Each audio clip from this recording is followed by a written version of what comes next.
Il y a des mariages conçus pour être vus et d'autres pour être tenus. Quand l'union n'a plus à remplir de rôle social, elle cesse naturellement de s'agrandir. Elle se resserre autour de ce qui compte vraiment. Ce n'est ni un retrait, ni un message. C'est simplement le signe qu'à cet endroit précis de la vie, montrer n'est plus nécessaire pour que cela existe. À un certain niveau de stabilité, le mariage cesse d'avoir une utilité sociale. Il n'est plus requis pour signaler une réussite, rassurer un entourage ou valider une trajectoire. Il ne sert plus à expliquer une situation, ni à en embellir les contours. Lorsqu'il atteint ce point, l'union peut se contracter sans perdre de consistance. Ce rétrécissement n'est pas un choix esthétique. Il est la conséquence directe d'un déplacement des priorités. Le mariage n'a plus besoin d'absorber des attentes extérieures. Il n'est plus chargé de représenter quoi que ce soit. Il devient un cadre interne, suffisant en lui-même, sans public à convaincre. Dans ce contexte, organiser une cérémonie minimale n'est pas une privation, c'est une adéquation. Plus rien ne pousse à amplifier. La visibilité ne protège plus, elle expose. Chaque élément ajouté deviendrait un surplus, un bruit inutile autour d'un engagement qui fonctionne déjà, sans relais social. Ce basculement est souvent mal interprété. On confond la discrétion avec la retenue, l'absence de mise en scène avec un manque. En réalité, il s'agit d'une autonomie nouvelle. Le mariage ne dépend plus de sa réception. Il tient par sa propre structure, non par l'adhésion collective. Ainsi, lorsque l'union n'a plus de rôle à jouer devant les autres, elle se replie naturellement sur l'essentiel. Non par refus du monde, mais parce qu'elle n'a plus besoin de lui pour exister. Lorsque le mariage n'a plus de fonction sociale, la visibilité change de statut. Elle cesse d'être un avantage pour devenir un facteur de perturbation. Montrer n'ajoute rien à l'union. Au contraire, cela introduit des variables extérieures qui n'ont plus lieu d'être. Regard, interprétation, attente, tout ce qui accompagne une cérémonie élargie vient fragiliser un équilibre déjà atteint. Dans cette configuration, la discrétion n'est pas une posture morale, elle est une décision rationnelle. Plus un mariage est exposé, plus il devient perméable à ce qui ne le concerne pas. La visibilité attire des récits secondaires, des projections, parfois des jugements. Elle transforme un engagement privé en objet collectif, alors même que cet engagement n'a plus besoin d'être validé. Ce déplacement est particulièrement net lorsque la vie a déjà franchi plusieurs seuils. Stabilité matérielle, reconnaissance professionnelle, avenir structuré. À ce stade, le mariage ne vient plus ouvrir un chapitre, il vient consolider une réalité existante.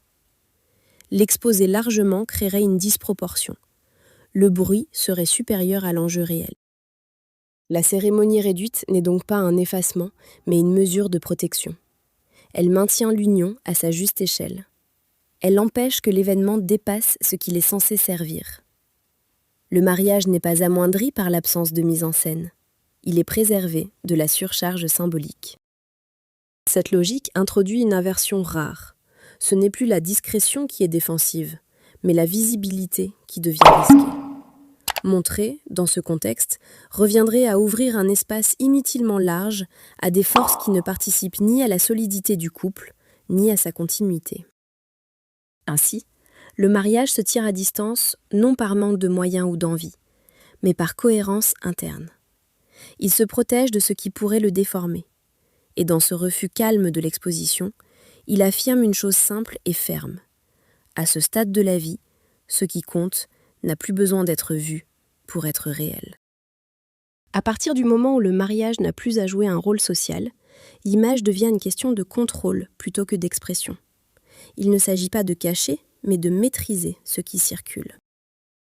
Dans un environnement saturé de récits, laisser l'union s'exposer reviendrait à en perdre la direction. Le mariage, alors, est tenu hors champ pour rester lisible de l'intérieur. Cette logique ne relève pas de la peur, elle relève de l'expérience. Plus l'image est ouverte, plus elle se fragmente. Chaque détail visible appelle une interprétation, chaque absence devient un commentaire. Le couple n'a plus la main sur ce qui est compris. Réduire la visibilité, c'est réduire le bruit. C'est préserver la cohérence d'un engagement qui n'a rien à gagner à être expliqué. Le contrôle de l'image n'est pas une posture de communication, c'est une hygiène. Il protège l'union des projections qui la transforment en symbole, en exemple, en matière à débat. Le mariage n'a pas vocation à servir d'écran pour les attentes d'autrui. Il a vocation à tenir dans la durée, sans être constamment réinterprété. Dans cette configuration, l'absence d'images, de grandes annonces, de signes spectaculaires n'est pas un manque, c'est une décision active.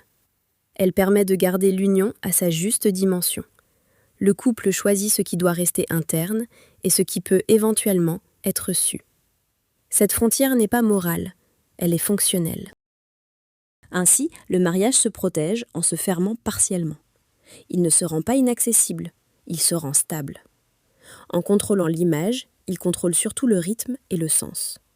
Et dans ce choix discret, il affirme une priorité claire. L'union n'existe pas pour être vue, mais pour être vécue sans interférence. Lorsque la grossesse entre en jeu, l'échelle des priorités se réorganise sans discussion possible.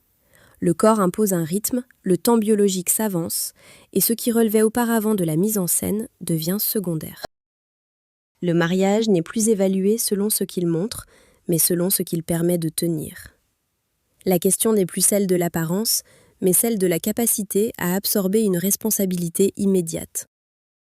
Dans ce contexte, amplifier la cérémonie perd toute pertinence. La grossesse concentre l'attention sur l'essentiel, la continuité, la stabilité réelle, la protection. Ce recentrage n'a rien d'idéologique, il est pragmatique. L'énergie n'est plus disponible pour répondre aux attentes périphériques. Chaque choix est filtré par une seule exigence. Est-ce que cela aide ou est-ce que cela distrait?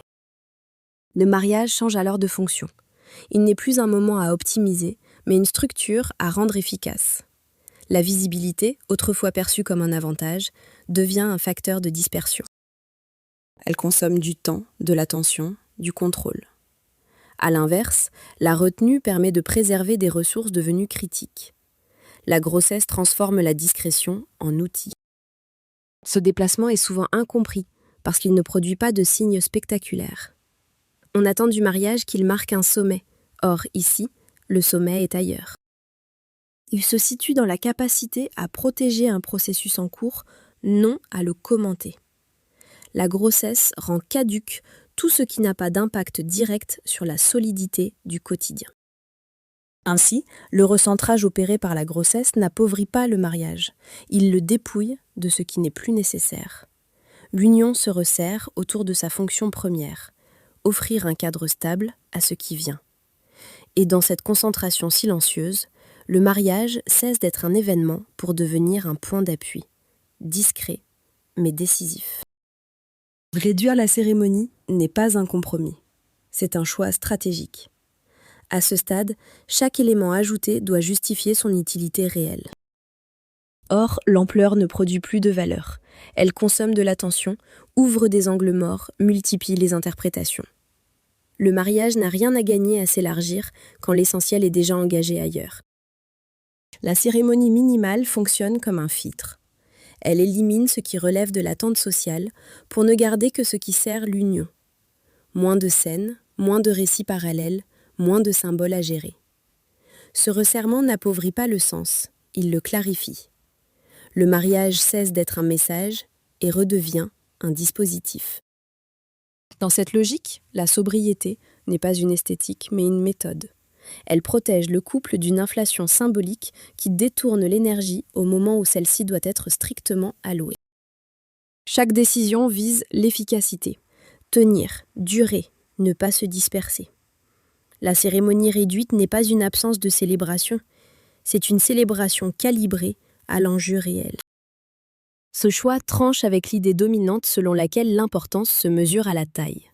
Ici, l'importance se mesure à la cohérence. Ce qui ne contribue pas directement à la stabilité est mis de côté. La cérémonie cesse d'être un sommet à atteindre. Elle devient un passage maîtrisé, sans excès, sans dette symbolique. Ainsi, réduire n'est pas renoncer, c'est refuser l'ajout inutile. La cérémonie, tenue à sa juste dimension, remplit exactement sa fonction. Sceller sans exposer, engager sans attirer. Et dans ce contrôle précis, le mariage affirme une maturité rare, celle qui préfère la tenue à l'effet. À ce point, le mariage n'a plus d'audience à satisfaire. Il n'est adressé ni au regard collectif, ni aux attentes périphériques. Il fonctionne pour ceux qui le vivent et seulement pour eux. Cette absence de destinataire public n'appauvrit pas l'union, elle la stabilise. Elle la libère de la nécessité de produire des signes. Vivre l'union sans public implique une discipline précise. Ce qui compte n'est plus ce qui se voit, mais ce qui tient dans la durée. Les décisions sont évaluées selon leur effet réel, non selon leur réception. La cérémonie réduite, la visibilité contrôlée, la discrétion assumée convergent vers un même objectif, préserver la continuité sans surcharge. Dans ce cadre, l'engagement cesse d'être narratif.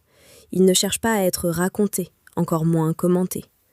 Il se déploie dans un espace resserré où la cohérence prime sur l'éclat. Cette cohérence est exigeante. Elle demande de renoncer aux validations rapides et aux preuves extérieures. Mais elle offre en échange une chose rare, la constance. L'union ainsi vécue n'est pas fragile parce qu'elle est discrète. Elle est robuste parce qu'elle n'est pas exposée. En retirant le mariage du circuit de l'attention, le couple retire aussi les forces de distorsion. Il garde la main sur le rythme, le sens, les priorités. L'essentiel se déroule sans interférence. Ainsi, vivre l'union sans destinataire public n'est pas un retrait du monde, c'est un recentrage volontaire. Le mariage cesse d'être un événement à consommer pour devenir une structure à habiter. Et dans ce choix net, sans emphase, il affirme sa finalité la plus simple. Durer, sans bruit.